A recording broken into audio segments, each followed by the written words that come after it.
Hi, Ezra. It's a pleasure to have you on Peopleizer, and we are exciting to hear about your story and your move. Hey, Julian, that's really nice to be here. Thank you for the invitation to talk to you. It's my pleasure.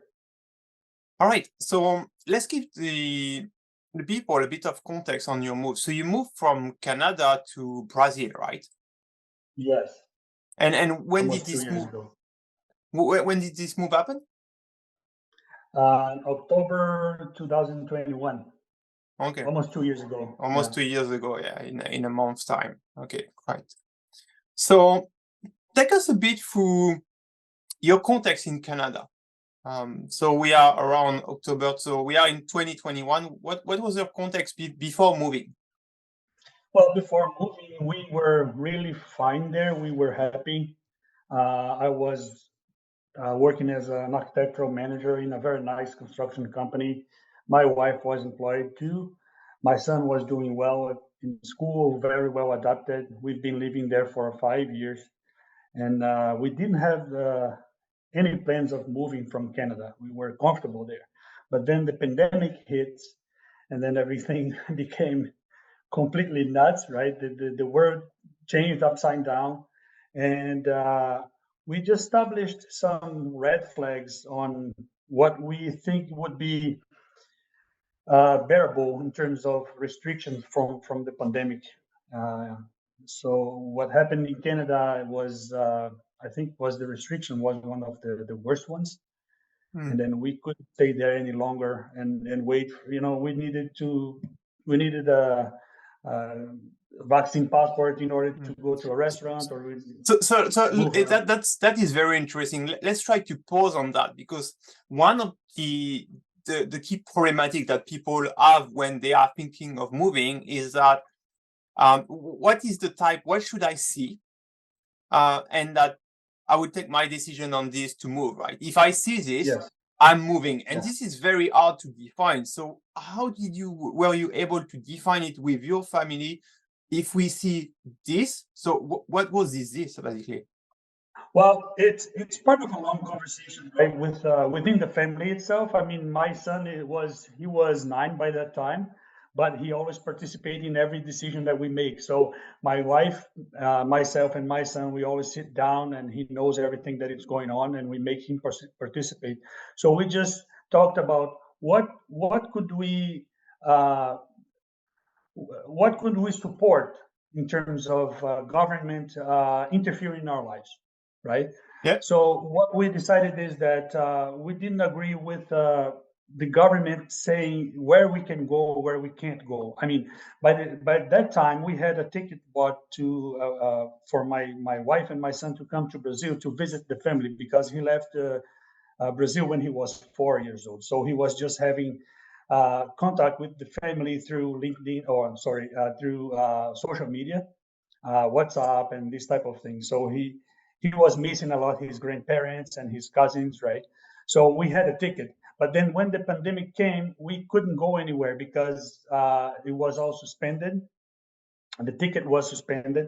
And then by the time that Trudeau said you just can leave or enter Canada with the vaccination or with this passport or using masks or whatever, we just said enough is enough. I mean, I don't want to stay stranded here. Hmm. I don't know how long because it's going to depend on this guy, right? And we don't trust him or the government. So another red flag we established was if the vaccination was mandatory. I mean, we can get vaccinated. I don't have anything against vaccines at all, but it's a decision. It's a personal decision, right? Hmm. And then that was the red flag we established within the family. So when it was, I remember clearly, it was the Thanksgiving on 2021 when we heard that he was closing the country for international flights as well, because the first order was just domestic flights. So you couldn't fly or move within Canada, within the provinces, without certain whatever he was establishing there at the time, which was pretty much the vaccine passport. And then we said, no, I don't want to stay here and not even being able to go to our country, which was Brazil, or going to Italy or Europe because we had dual citizenship as well. And we wanted to go Mm, somewhere else mm, and just staying here. I don't know how long, right? So in mm. 15 days, we had to sell everything we had. Okay. So 15 days. let's pause a little bit on that. I want to rewind a little bit. So you moved in October 2021. So you saw those red Mhm. flags, sorry, and then we decided to move. But how much in advance did you prepare your move? Did you already work on some of the option before you even Yes. saw this red? Well, yeah, in a certain way, we always wanted, well, we had a plan for retiring, right? Our retirement plan was to become nomads. So living 1 or 2 years in different countries and even working remotely or something like that to make some Okay. money.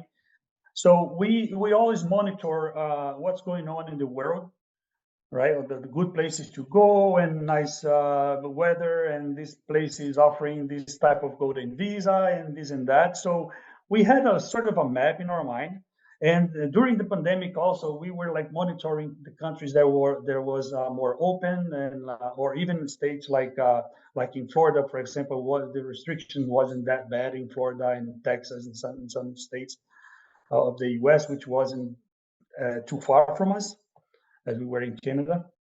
Um, and also how open the country would be, because not only for the pandemic that was happening itself, but we did believe and we still believe that something will be back in the near future, and it seems that it's coming back. So the approach that every country had with the first pandemic, at that point, would tell us more about the future. So we wanted to plan to stay or to go to some of those places. It could be South America. It could be in Asia, a few countries we were looking for, Middle Eastern too, and the Mm. Balkans, Eastern Europe countries.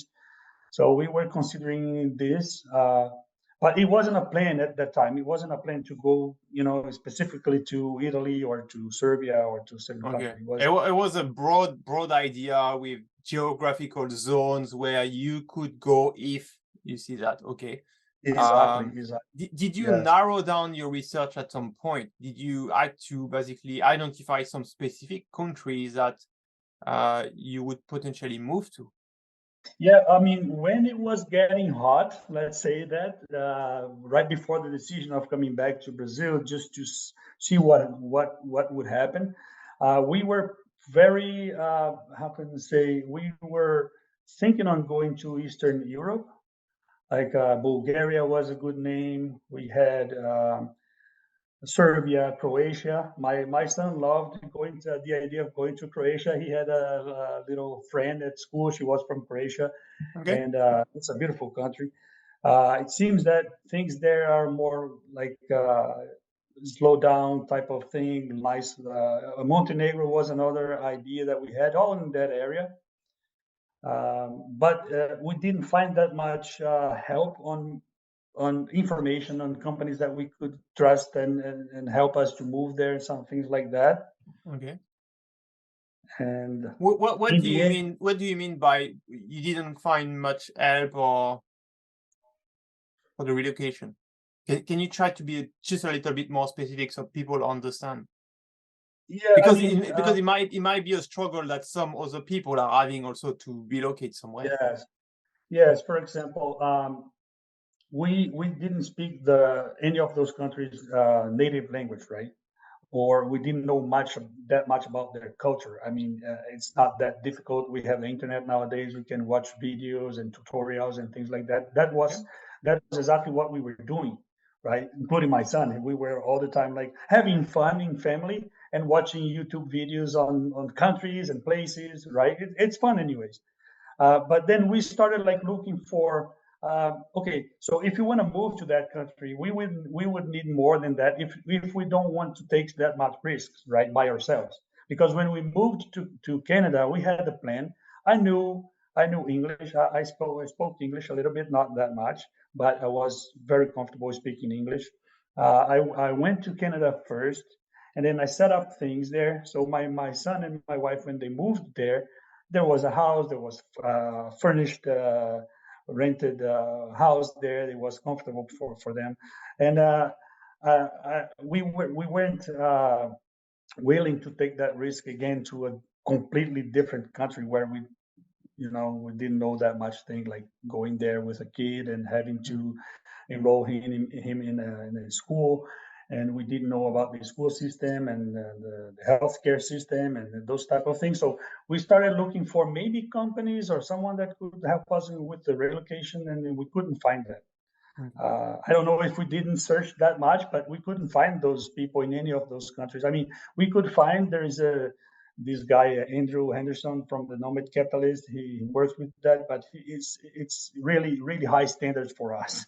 Yeah, the fee level is a bare minimum of 25,000 USD, so it's Yes, a lot of money. yeah. Yeah. So his focus is in another level of it's more like a business level. So we just at that point, when we needed to do that because our red flag was up, what we decided was, you know what, we should go to our country to visit our family because we don't know what's coming next, right?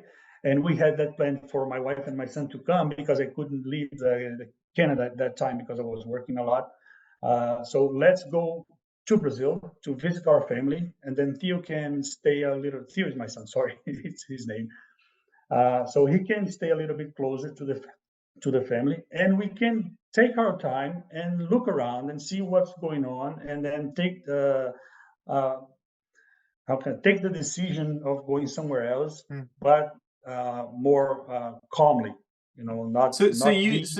did you did an initial trip first to go and scout the place, right? To go and check how is the place there. Is it? Oh, no, sorry. So you come from North Brazil, right? If I'm correct, right? Yes, northeastern Brazil. Yeah. And so you had a trip to visit the family in North Brazil, right? Yes, I am from northeastern Brazil. My son was born there, Yeah. but my wife is from São Paulo, which is southeast. Okay. It's 2,300 kilometers far. It's a 3 hours flight. Okay. Brazil, it's a continental country, right? It's pretty. The distances are huge. But my wife met me in the Northeast, so we lived there.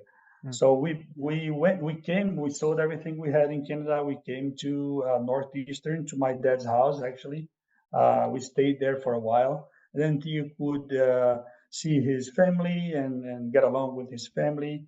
There was no rush for him to go to school because the school system here is different. It's from February to November to December. Okay. So it was pretty much a month or a month and a half closer to the vacation in Brazilian system. So he could stay a month or maybe. Actually, he stayed from November. It was by the end of October that we came here. So he stayed from November, December, January, 3 months in vacation, just enjoying life with his family. And then we could establish our goals and our plans on what to do next in Okay. a quiet way. Yeah. And so Not being okay. in a rush of lockdowns and restrictions. You know what I mean? Because when we were in Mm, Canada, if we had stayed there, we had to do our plans in a rush because we couldn't go anywhere, we couldn't do anything because mm, we were locked. mm. So So here was quiet. yeah.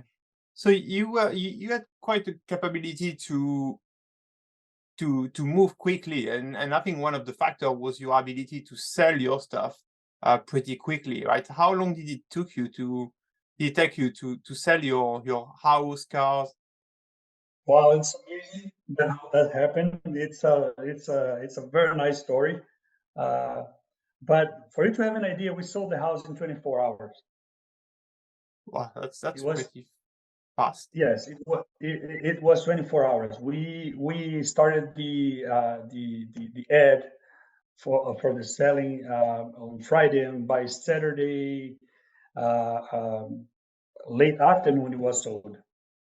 But may I ask you why the price was very attractive, or the market was actually extremely good where you were living in Canada at this point Yeah, in time? the market in the region was going up at that time. Okay. And we sold the house in a very nice moment because then the prices went downhill after we sell the house. But at that point, the region where I was living, it was known as the Tri-Cities, the Kitchener, Waterloo, and Cambridge in southern Ontario. It's a very sought after area because it's Waterloo University is it's well known for the technological stuff and it's a very nice region to live. Mm. So we sold the house in 24 hours. We sold 2 cars and we sold the appliances and everything. We just moved with our clothes. Mm.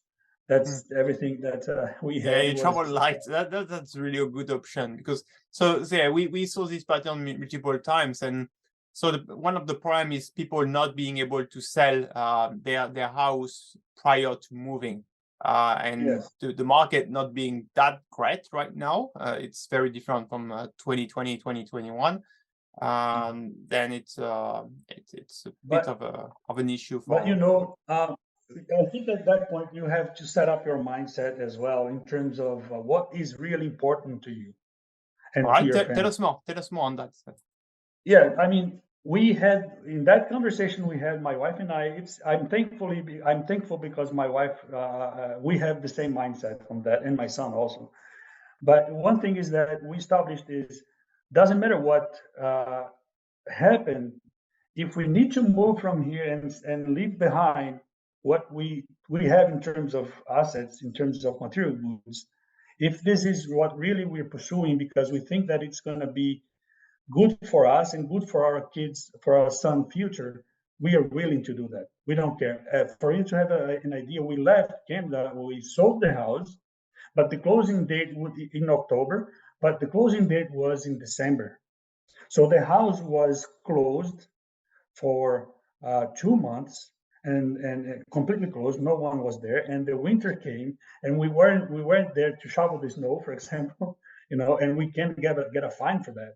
So we had to talk to the neighbors, which we were lucky. Our neighbors were amazing, amazing neighbors, which is not easy in Canada. Believe me, sometimes people have trouble with the neighbors. But our neighborhood was amazing. We had friends there. They used to go there to look at the house, see if everything was okay. Um, the cars as well, I would just saw that pretty fast, but there was a little things here and there in terms of documentation to be solved. But our real estate agent was amazing with us as well. He was taking care of everything. He was contacting us. Our lawyer was able about that too. So the final part of the closing agreement was done virtually. So we signed all the paper through like a conversation that we have right now. So the lawyers were looking, seeing, they could see us signing the documents, and then we scanned, send them to Mm. them. But lots of our assets, lots of the things that we have inside our house, like little fridge and I don't know, desks and everything and lots of stuff. We just gave that to people that wanted, you know. Uh, so the mindset has to be okay. Is it more important my job or my house or my car or my health? Right. Yeah. So if you establish that, okay, you know what, I'm willing to take whatever the government says or even my freedom in order to keep my comfortable life here. Okay. That's your opinion. I respect that. So that's your mindset.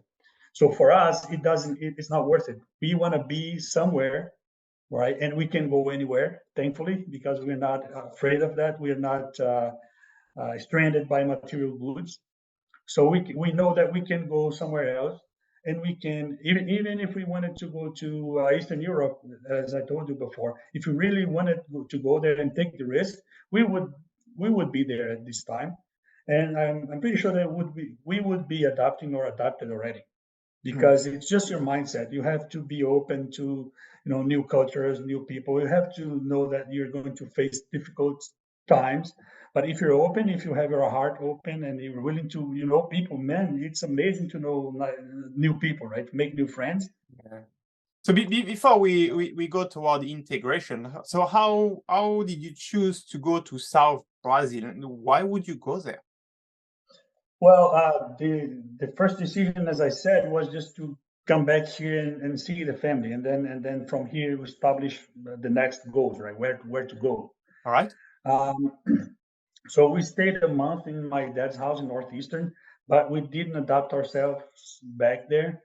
And then we were talking, my wife and I, we were just barbecuing, having fun one day. And I said, you know what, we should go south because everybody here in Brazil talks about how how life here in the south is completely different from the rest of the country, right?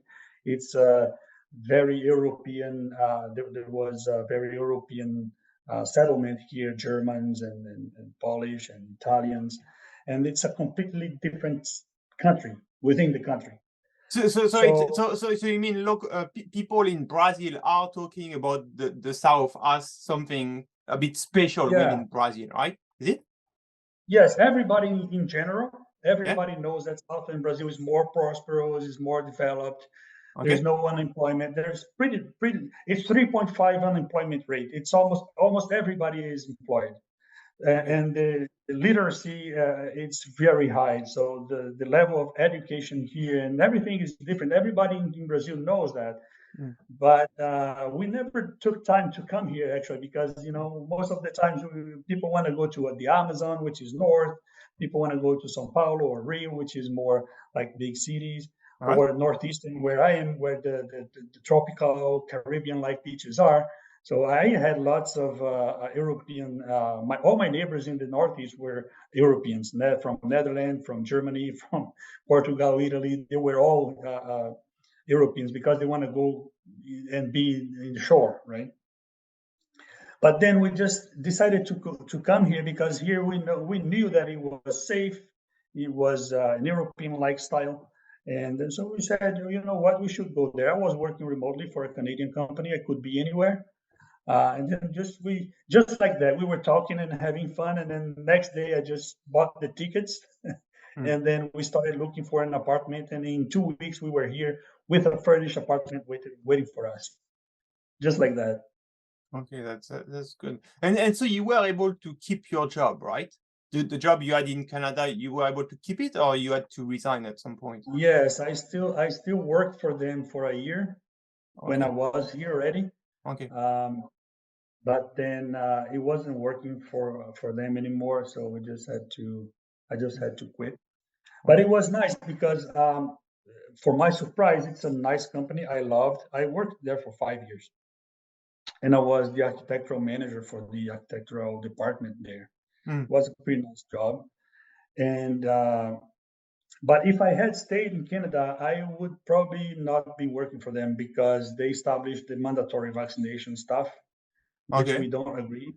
I don't like that. I mean, again, this vaccine I didn't take, Mm. except just this one.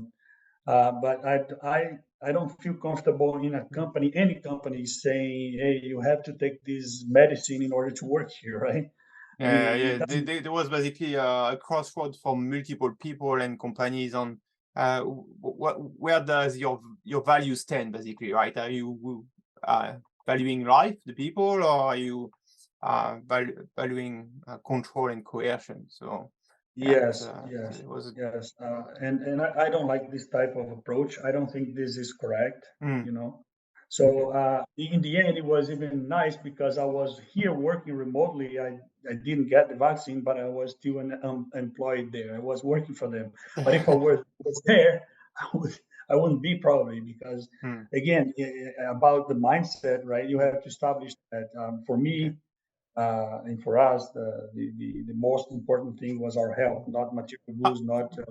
All right. How did you discuss that with the company itself? Because it might be an option. Actually, it's a nice option when your company lets you relocate somewhere and keep you on the payroll. It's a really nice option because you keep your wage, right? So, which is money coming in, and that can help with anything, maybe even the visa process and stuff like that. How did the discussion goes with them? Did you ask them directly, or can I work remotely from now? Well, it was everything really fast, right? Because we had 2 weeks to move, and we took the decision right over the Thanksgiving holiday.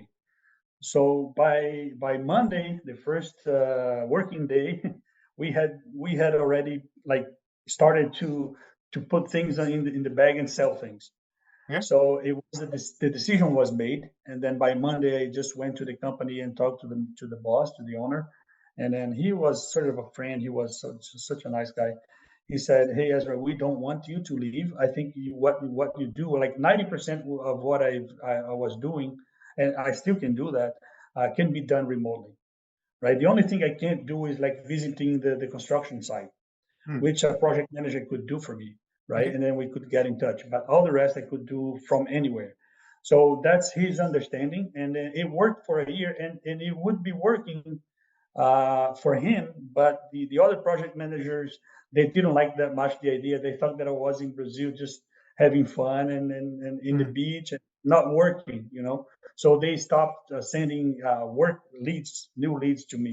So my boss just said, "Hey Ezra, while I want you to work to keep working for the company, but the guys they're not willing to send you any new leads, so I can't do much." So Hmm. that's why I had stopped working for them. But uh, it wasn't that difficult because the pandemic. If we can say that there was one thing positive thing within this craziness, was that many people and companies they just realized that some things can be done remotely, right? Not necessarily to be physically present Yeah, in exactly. in that, and then it helps a lot with the commute. It helps a lot with the traffic, with lots of stuff, right? And the comfortable, yeah. Let's go toward the integration in South Brazil. So, where did you arrive? The general area. What was the name so people can? Yeah, so we came to Blumenau. Blumenau, it's in the state of Santa Catarina. Okay. Yeah, it's a very well-known, I would say, mid-sized city. It was colonized and settled by Germans. So it's very well known by its Oktoberfest. It's the second biggest Oktoberfest after the The main one one in in Munich. Germany.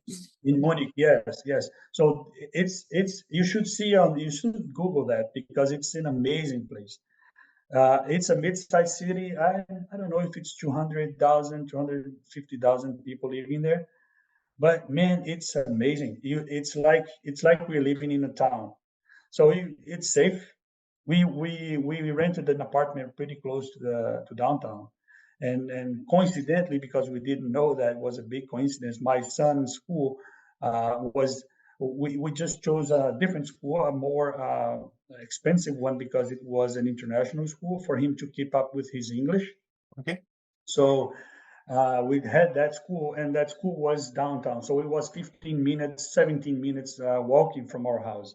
And we used to go drop him and pick him up walking. And it was safe. The weather is amazing because it's not too hot and it's not too cold in the winter, summer. I mean, in the summer it's really hot. In the summer, sometimes the apex of the summer is pretty hot. Hmm. Uh, but we could stay at night up to 1 a.m. walking and then going to a bar or a restaurant and just coming back because we were like pretty close downtown. So the restaurants are there and the bars and the places. The adaptation was fairly easy because people here is very friendly. Hmm. So In yeah, our so you've got an edge is that you are from Brazil, so you speak Portuguese, but if you were not speaking Portuguese, how do you think your integration would go? Do you think it's still I, doable? Do you think you can talk to people in oh the yeah. street? Yeah.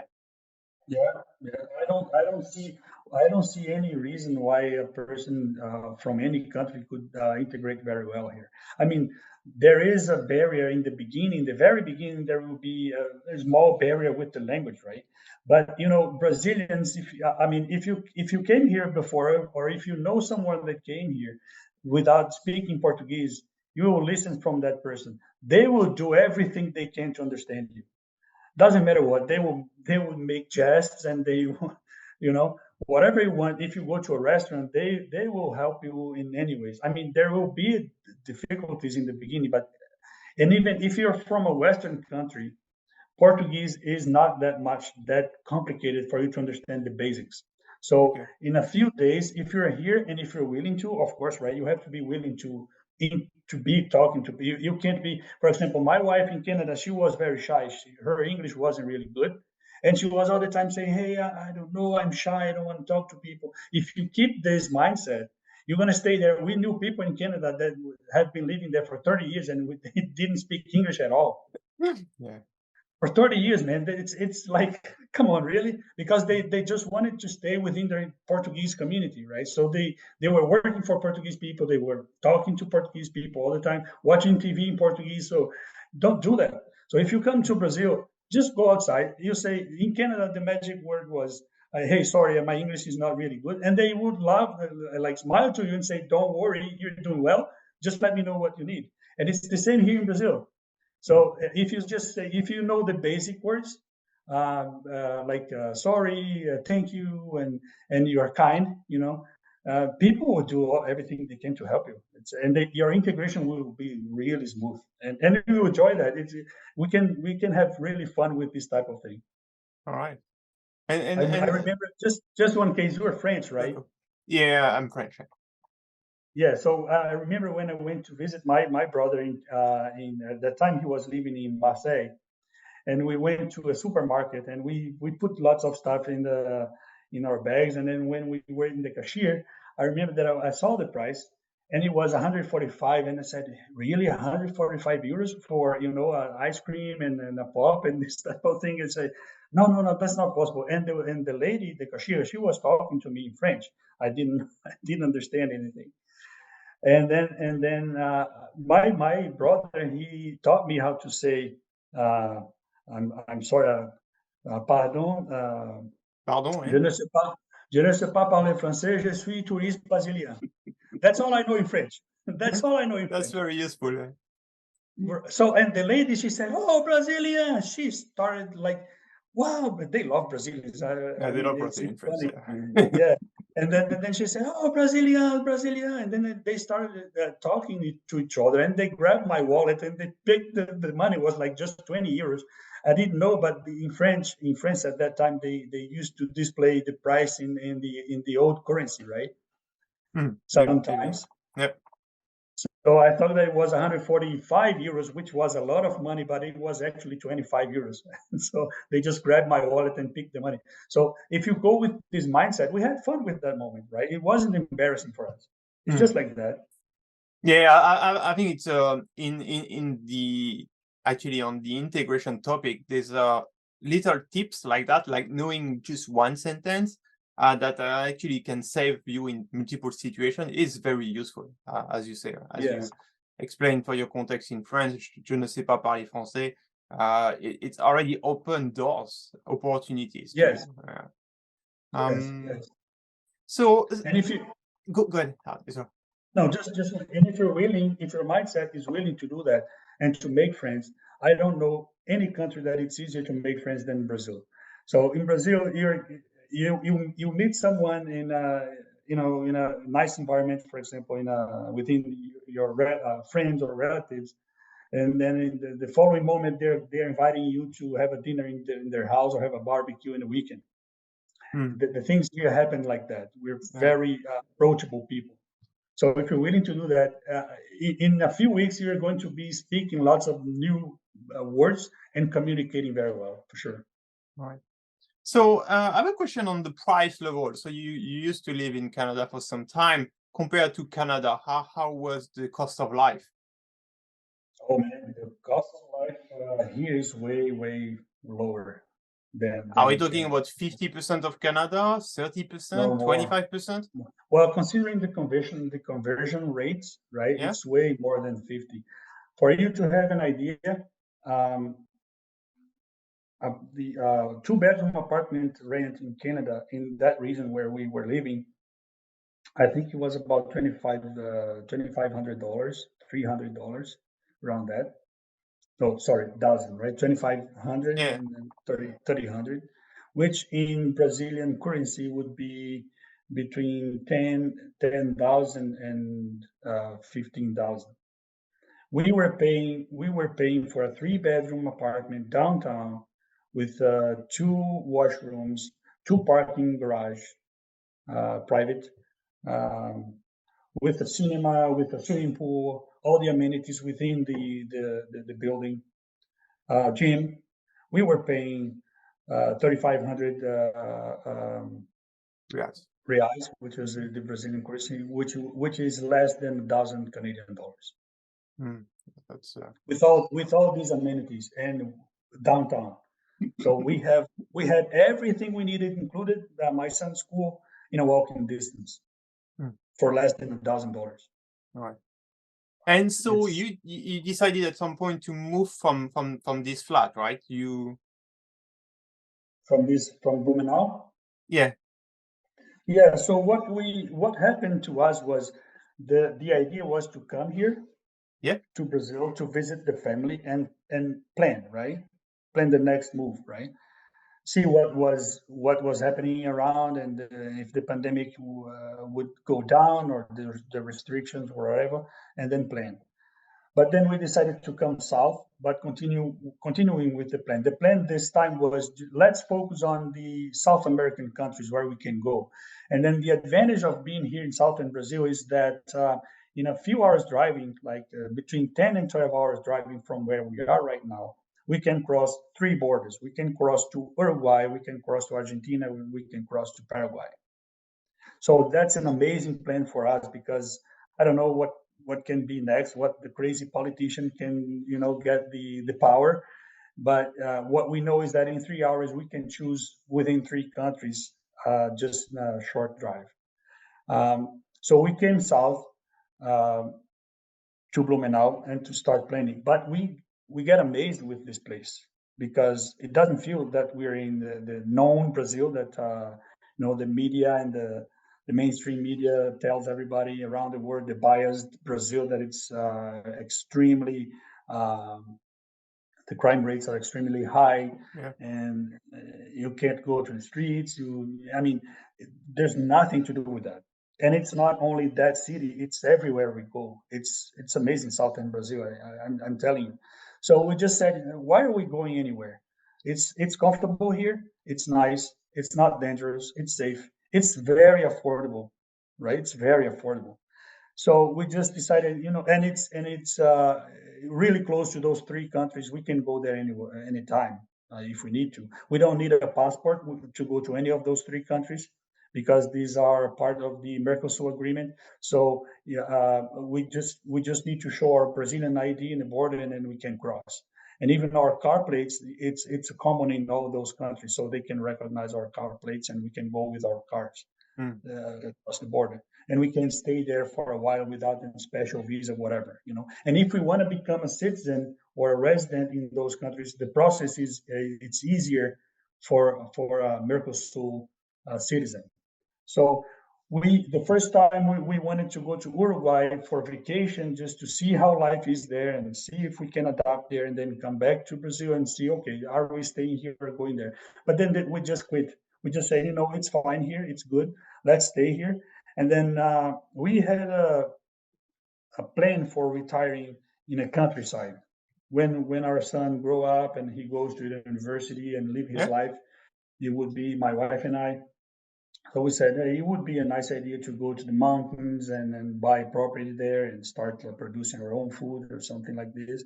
And then we said, you know what, as we plan to stay here, if it's good here, let's try uh, to speed up our retirement plan, which is not a retirement, but it's a retirement plan, right? Pre-retirement. Yeah. Yeah.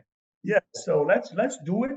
And then we just started looking for a nice rural property to go, and then we finally found one here, and then I built a new house, and we're living now this way in the Mm. country, not far from the city. It's just a few minutes driving, like 15 kilometers driving. We can go to the supermarket. We can do anything that's a normal life person do in the city, we can have access to all the amenities, restaurants and hospitals and clinics and doctors and everything you need to, in a very high standard, by the way, in a very high Yeah, standard. that's important. And that's a question most of the people also ask in terms of healthcare. What is the healthcare standard? Are you happy Well, with doctor, dentist, surgeon, mm, specialist you've got around there? of everything you need. For you to have an idea, you here in Brazil, it's completely different from Canada, right? Up there, you for you to see a specialist, for example, a cardiologist or a specialist in anything like a ophthalmologist, it takes a lot for you because you have to convince your family doctor to prescribe that to you for you to be able to see that specialist, right? Yeah. Here in Brazil, we pay, for you to have an idea, we pay for the three of us, for the entire family, we pay, converting to US dollar, we pay less than $300 for the top healthcare, private healthcare. Mm. And we have access to hospitals, we have access to emergency. But is it And because you are citizens or a no, foreigner would pay the same fee, right? no. If you're a resident Yeah. in Brazil, you don't need to be a citizen yet. If you're a resident here, if you have your ID and your CPF, the CPF is like the SIN number in Canada or the social insurance, right? Right. As long as you have that number and that document, you are able to have anything you need here. Have a bank account. You're like a Brazilian. The only difference is that you don't hold a passport and you can't vote, Mm.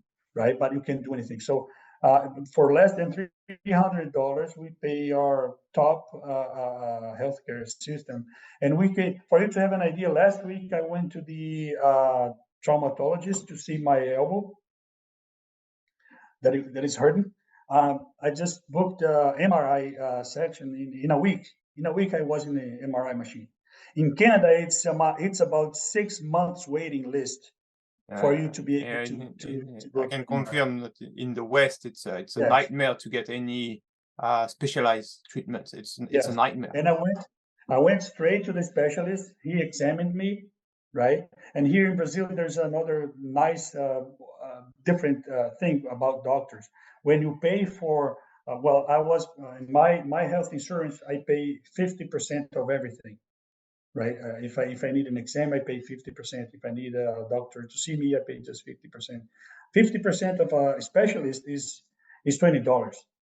Is Mm. $20 that I have to pay by the end of the month. But I'm talking to a specialist, so he examined me, and when he prescribed the MRI exam, and when I have the result, I can go back to him for him to read and tell me what I have and medicate me without any cost. Because Okay. when you pay for the consultant, the, the the doctor, you pay for the first meeting and you pay for the second meeting, which is the result of Mm. the exam. That's You don't nice. Okay. you don't pay twice. Mm. So in a week or so, in 2 weeks, I was diagnosed. I had this problem with my elbow. I went to the MRI and then I got the results. And then in 2 weeks, I was able to go back there and talk to him, and then he can medicate me.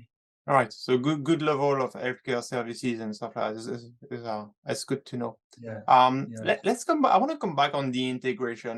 If you had tips to give to the people on how to integrate themselves in South Brazil, Um, what would be the top tips that you give to people?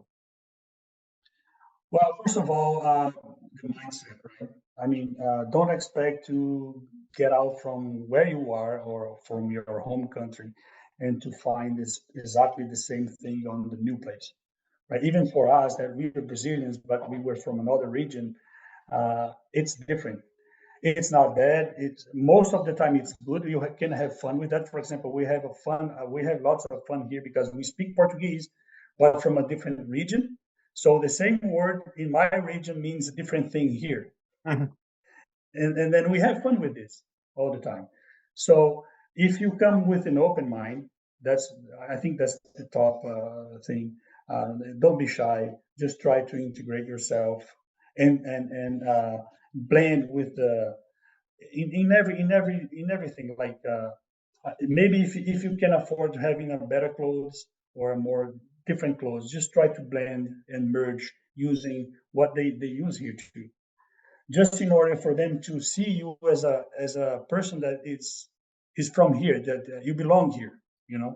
So that's easy. Like, for example, when we were in Canada, we did the same. I mean, there is not that much different the way we dress ourselves, right? Yeah. But just try to blend. Just look around and see how people behave, what they used to do, how they, for example, in Canada, Brazilians, that we are very touchy culture, right? We like hugging, we like kissing. All right. In Canada, it's not like that. It's like, Mm. hi, how are you? There is a distance between people, right? Yeah. Go try this in Germany. You'll see. Yeah, it's even worse. Yeah, it's even worse. Yeah. Oh, wow. Right. Yeah, so just look around and see how people behave and try to integrate. I know that for if you're Canadian that you're used to do that and keep the distance, it's gonna be hard in the beginning for you to be hugging and kissing, probably. But you get used to it, or people will get used to you because they know that you're not from here, so they will respect you as well. Mm. So Brazilians, we have a very nice, interesting history of foreigners coming here. So our culture is very broad in terms of different cultures coming. So we had Italians, Polish, Japanese, Germans, and Dutch, and all sort of people coming in, but they blend because it was like 200, 250 years ago that those people came. They keep coming, right? Mm. But then it merged with our culture in a way that it's very diverse. It's multicultural. So, So so, it's so, not. so you see this multiculturalism around you also, right? You see quite different Yeah, ethnicity and countries. Okay. yeah. For example, here where I am right now, and in general in Santa Catarina in general, but in my region here, there are, the Germans were the settlers. So for you to have an idea, there are people here speaking German in the streets. They Mm. still speak German. My son is learning German in his school. He has English classes and German. Okay. But if you move to another region not far from here, like a few hours, so like 3 or 4 hours driving from my city, you enter in another spot in another region with the municipalities that were settled by Italians, and they speak old Italian dialects there. Okay. And then you can find this everywhere in the architecture. You can find that in the food. We traveled last week 300 kilometers around that to the countryside. And then we stopped in a very nice Italian canteen. The owner was an Italian lady, like not Italian, but a descendant, right? And the food was just like in Italy, man. It was Mm. amazing. So this multicultural, if you go to Curitiba, which is a capital not far from here, like 8 hours driving, 8 hours driving, you can at night you can go to any restaurant you want, Arabs, Iranian. You can find Japanese food there and anything Italian, Polish. Mm. It's just like that here. That's great. Yeah, Okay. Perfect. and there are So the entire integration entire the cities. integration is working for you. It's perfect. It is. It is. It is. And so I understand that now you are also, because you had this experience, and you spent time in Canada, you relocated to South Brazil, and you're also trying to help people. My understanding is that part of your work, part of your focus is also to try now to help people to move to Brazil. Tell us a little bit on this. What do you do Yes. specifically?